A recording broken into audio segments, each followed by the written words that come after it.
అంత్యక్రియలు నిర్వహిస్తూ ఉంటాం. కానీ పాకిస్తాన్లో ఉగ్రవాదులకు పాకిస్తాన్ జెండా కప్పి అంత్యక్రియలు చేశారు అంటే దీన్ని ఎలా అర్థం చేసుకోవచ్చు అనేది మీకే చాలా క్లియర్గా అర్థమై ఉండాలి. పాకిస్తాన్ ఉగ్రవాదుల్ని పెంచి పోషిస్తుంది అనే విషయం కూడా చాలా క్లియర్గా అర్థమై ఉండాలి. దీని తర్వాత కూడా ఇక ఈ యుద్ధాలు అనేవి కాదు, కూర్చొని దీనికి సంబంధించి మాట్లాడుకుందాం, ఇక కాళ్ళబేరానికి వచ్చింది చేసేదేమీ లేక.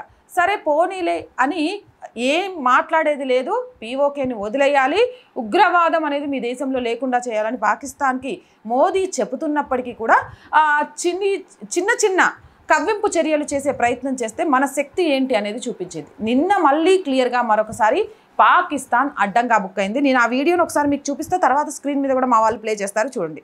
ఒక పక్క నుంచి అక్కడ సామాన్య ప్రజలు, పాకిస్తాన్ సామాన్య ప్రజలు ఇబ్బంది పడుతున్నా కూడా వాళ్ళను అడ్డు తొలగిస్తూ ఉగ్రవాదులను సేఫ్గా దాచిపెట్టడం కోసం పాకిస్తాన్లోని ఒక ప్లేస్ నుంచి ఒక ప్లేస్కి భారీ సెక్యూరిటీ మధ్యలో తరలిస్తున్నారు. చాలా క్లియర్గా మీకు కనిపించింది కదా.